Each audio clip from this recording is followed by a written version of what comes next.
Twelfth के सभी बच्चों का रिजल्ट आ चुका है और आप सभी के लिए हार्दिक बधाइयां, कॉन्ग्रेचुलेसन। हो सकता है कई बच्चों का बहुत अच्छा रिजल्ट रहा हो और कई बच्चों का रिजल्ट बहुत खराब रहा हो, लेकिन नर्वस होने की जरूरत नहीं है, रिग्रेट फील करने की जरूरत नहीं है कि नहीं मेरा रिजल्ट खराब आया तो मेरे पास कोई करियर ऑप्शन नहीं है, मैं आगे चल के जीवन में अब कुछ नहीं कर सकता। तो हमें क्या करना है, आगे हमारे पास क्या क्या ऑप्शन है, ट्वेल्थ अब हो चुकी है और आगे पे फोकस करना है कि हम आगे क्या क्या कर सकते हैं, राइट।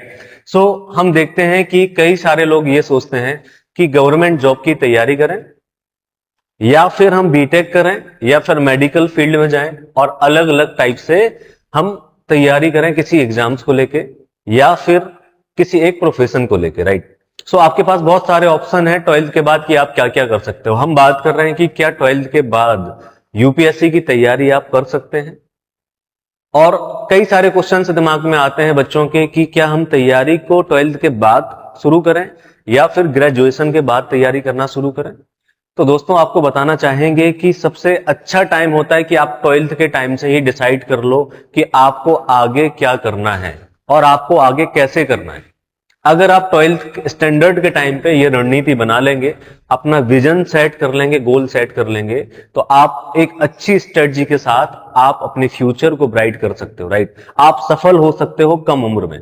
अगर आपने वही 3 साल का टाइम, जैसे अभी तक आप क्या कर रहे थे एकेडमिक्स में, आप बहुत अच्छा पढ़ रहे थे, ट्वेल्थ तक आपने बहुत अच्छे से पढ़ाई की, 6-6 घंटे 8-8 घंटे पढ़ाई की, लेकिन अब ट्वेल्थ के बाद आप सोच रहे हो कि कॉलेज में जाने के बाद हम इंजॉय करेंगे, लाइफ को जिएंगे, और उसमें आपने अगर अपना गोल्डन टाइम वेस्ट कर दिया तो दोस्तों फ्यूचर को सेट करने में काफी टाइम लग जाएगा, मैं समझ रहा हूं। तो आपको क्या करना है, सही टाइम पे सही स्ट्रेटजी बनाने की जरूरत है और अपने गोल को सेट करने की जरूरत है अभी से। तो हम बात कर रहे हैं कि सबसे जो टफ एग्जाम माना जाता है जिसको हम बोलते हैं यूपीएससी का एग्जाम, क्या यूपीएससी का एग्जाम क्रैक करना इम्पॉसिबल है, और वो भी हिंदी मीडियम से?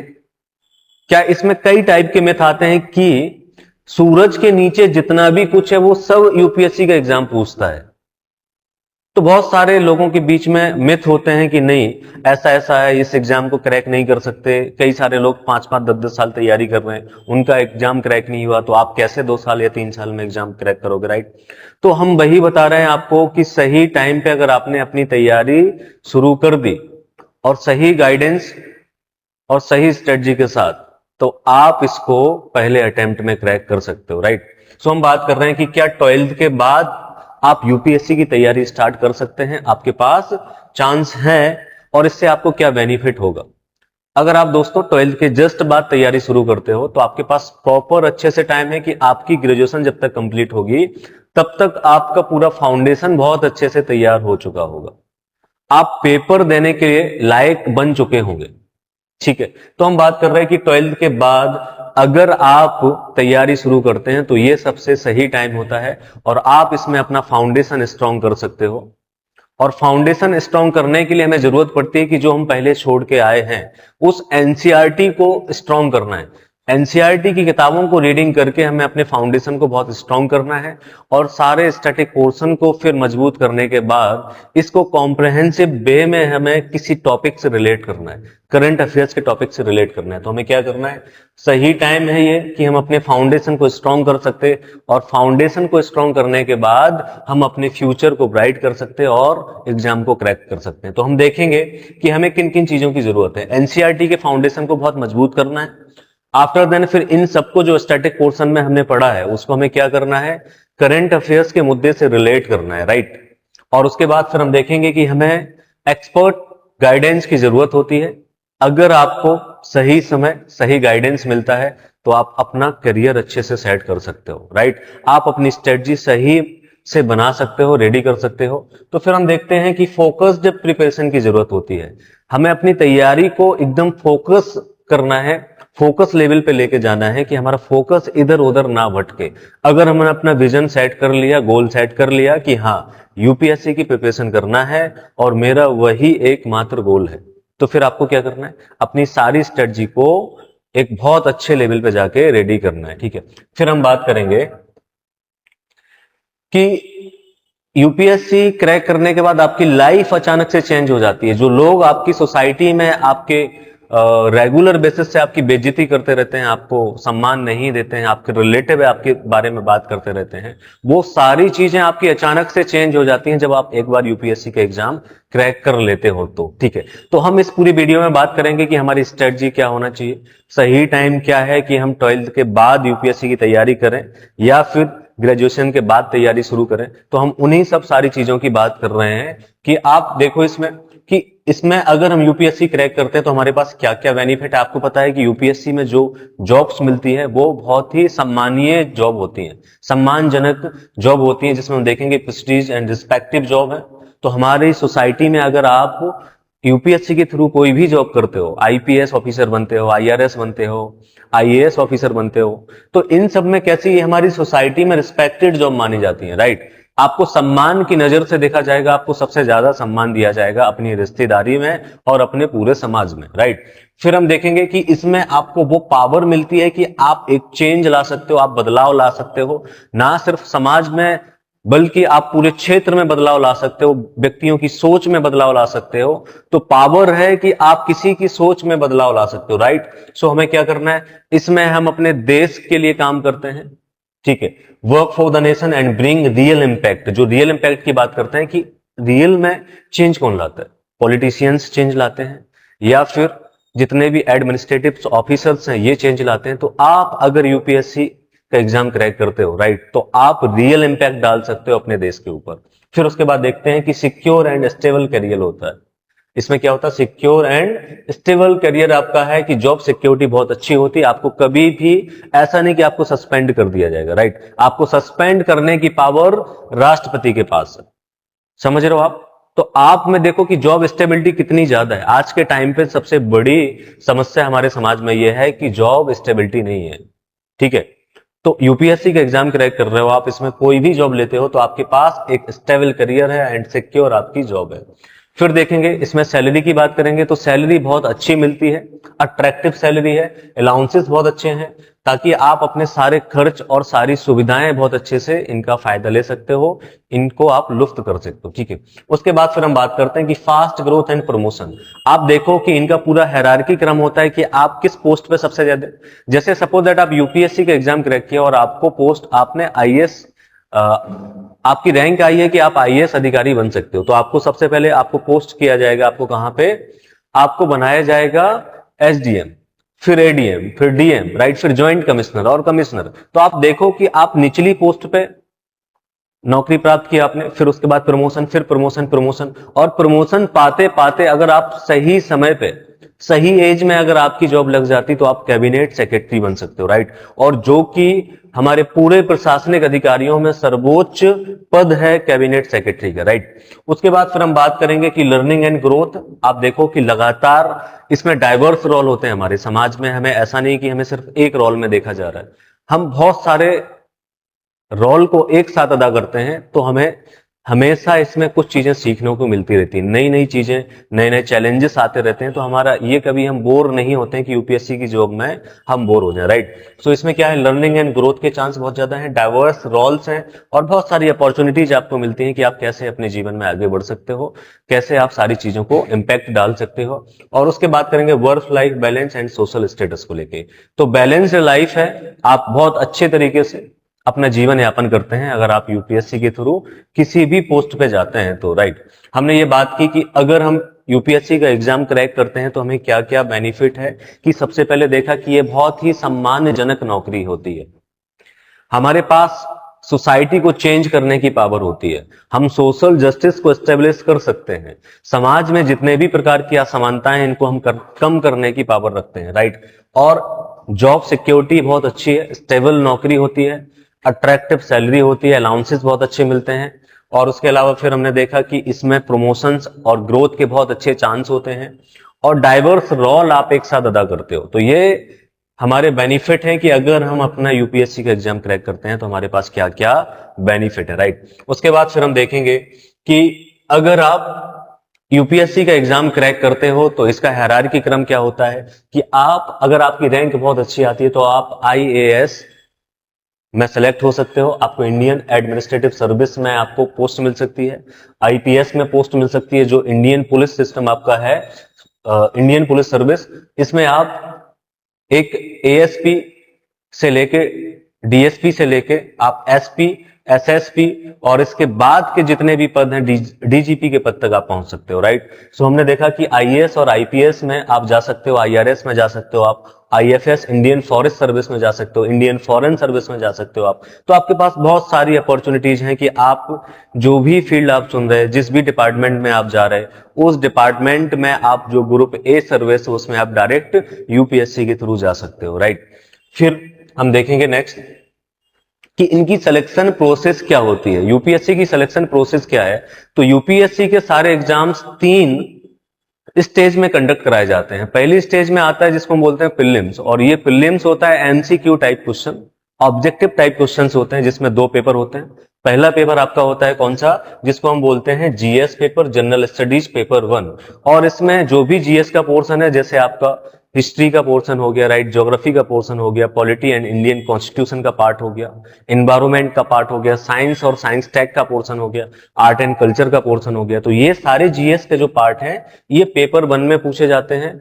और उसके बाद फिर दूसरा पेपर आपका होता है जिसको हम बोलते हैं सी सेट का पेपर, और इस सी सेट के पेपर में आपके एप्टीट्यूड चेक किया जाता है, आपका लॉजिकल माइंड चेक किया जाता है, और इसमें पूछा जाता है कि आप क्या क्या चीजें किस तरीके से आप लॉजिक के थ्रू सोच सकते हैं, राइट। और ये पेपर हमारा क्वालिफाइंग होता है। तो हमने बात की अपने स्टेज 1 पे जिसमें प्रीलिम्स का पेपर होता है, और ये आपकी कट ऑफ डिसाइड करता है, ये आपको क्वालिफाइंग करवाता है मेंस दूसरी स्टेज के लिए कि आप क्वालिफाई हो सकते हो। उसके बाद फिर हम बात करेंगे जब हम पीटी को या प्रीलिम्स को क्वालिफाई कर लेते हैं तो फिर हम सेकेंड स्टेज में एंटर करते हैं, और हमारी सेकेंड स्टेज है मेंस की स्टेज। इसमें रिटन एग्जाम होते हैं, उन सारे एग्जाम्स को हमें लिखना पड़ता है। इसमें 9 पेपर्स हैं, और इन 9 पेपर्स में 2 पेपर होते हैं जो क्वालिफाइंग नेचर के होते हैं, और जो लैंग्वेज को लेके पेपर होते हैं। एक लैंग्वेज हम चुन सकते हैं और एक लैंग्वेज कंपलसरी है जिसको हम बोलते हैं इंग्लिश लैंग्वेज का पेपर, राइट। और ये है कैसे, ये क्वालिफाइंग पेपर होते हैं, इसमें सिर्फ हमें 25% मार्क्स ऑब्टेन करने पड़ते हैं और उसमें हम क्वालिफाई हो जाते हैं, राइट। फिर उसके बाद देखते हैं कि 6 मेरिट पेपर है और एक ऐसे का पेपर है। तो ये हमारा कैसा होता है, डिस्क्रिप्टिव टाइप होता है, रिटन टाइप का पेपर होता है। और इससे फिर क्या डिसाइड होगा, फिर हम पहुंचते हैं थर्ड लेवल पे, अपनी थर्ड स्टेज पे, और जिसको बोलते हैं पर्सनालिटी टेस्ट या फिर इंटरव्यू, राइट।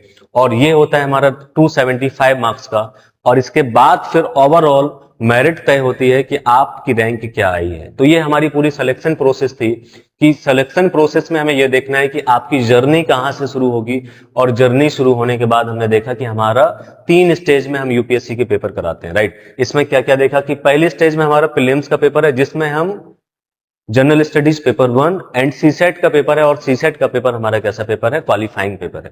उसके बाद फिर हम मूव करते हैं सेकेंड स्टेज में, और जिसको हम बोलते हैं मेंस, और इसमें टोटल नंबर ऑफ पेपर्स होते हैं 9, और इसमें 2 पेपर होते हैं क्वालिफाइंग नेचर के जो लैंग्वेज के लेके पेपर होते हैं, ठीक है।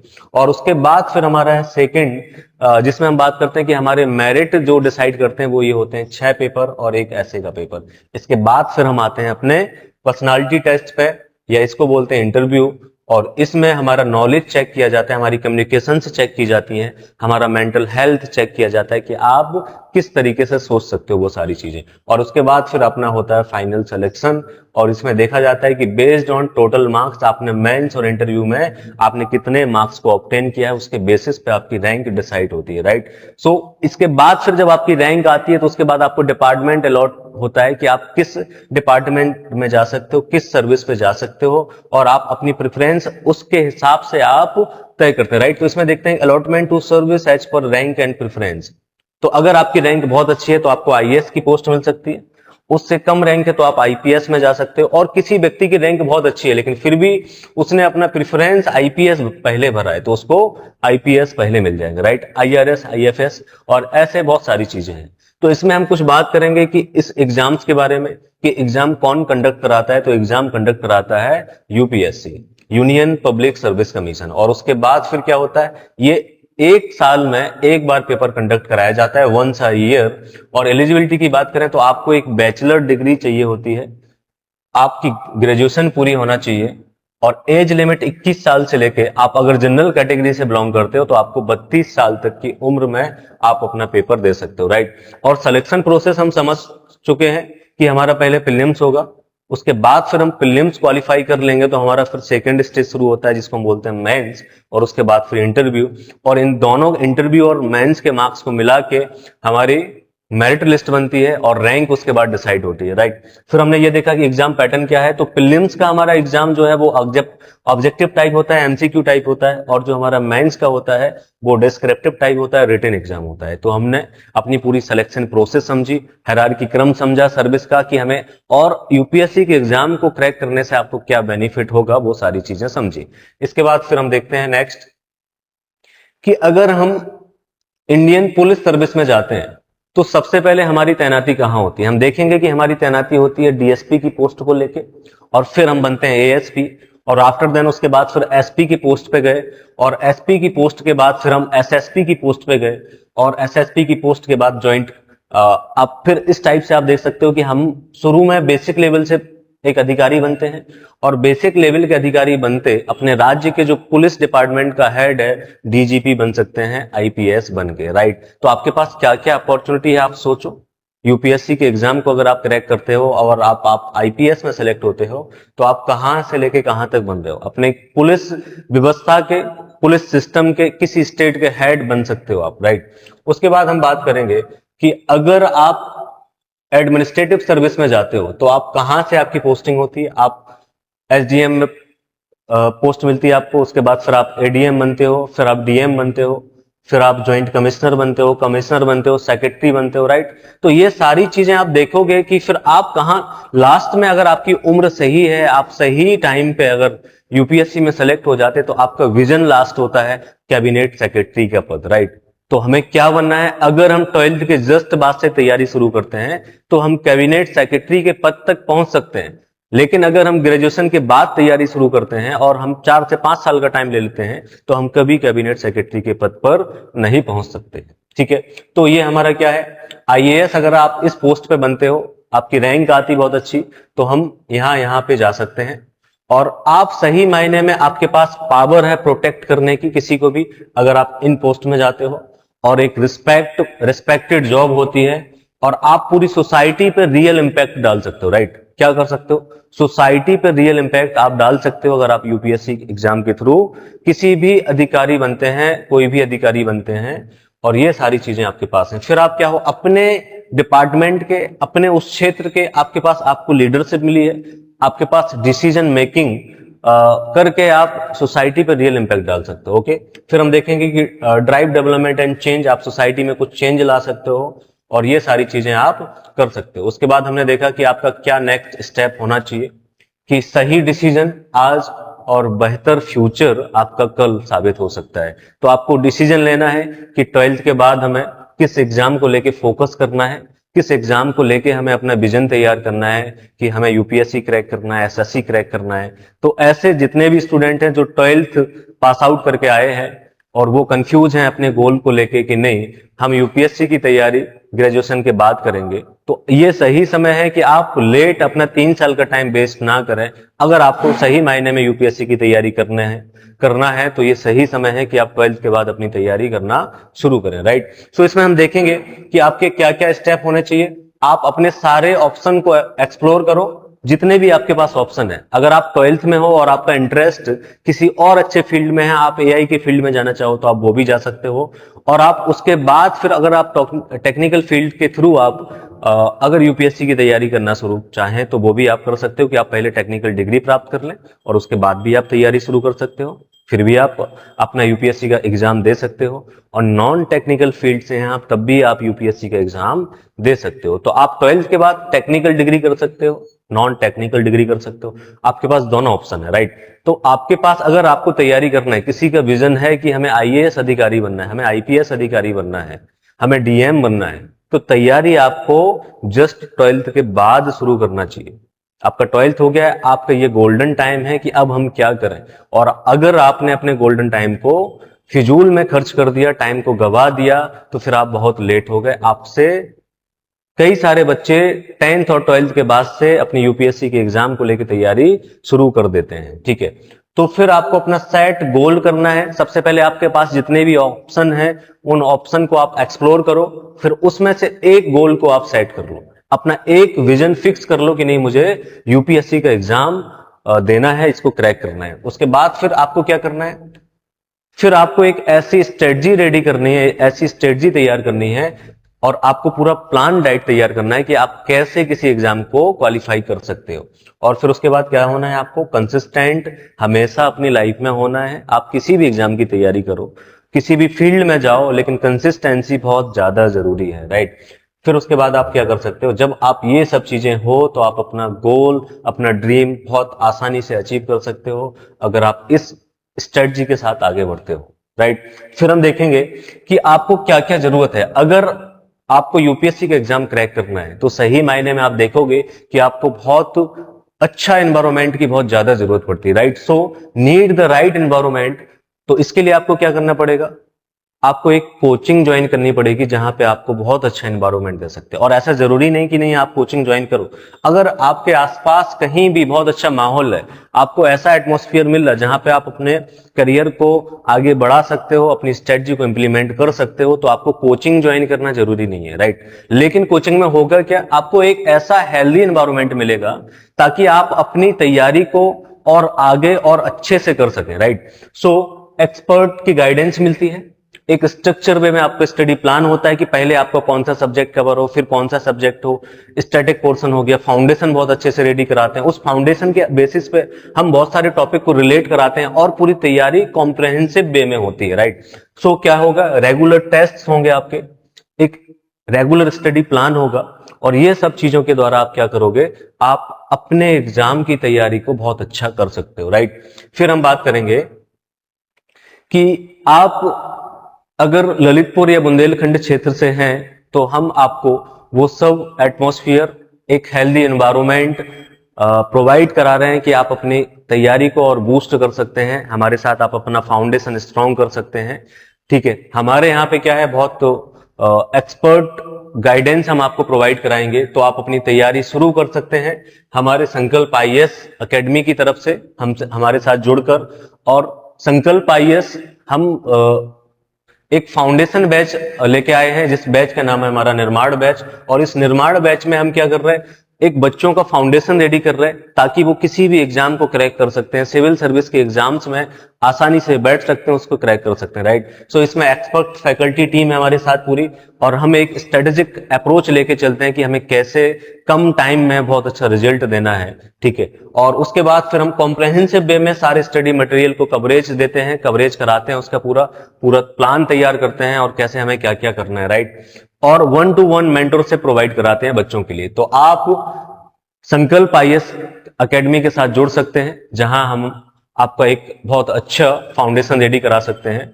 तो हम बात कर रहे हैं कि आज का संकल्प कल का अधिकारी हो सकता है। आज का आपका संकल्प अगर होगा तो आप कल के अधिकारी बन सकते हो, ठीक है।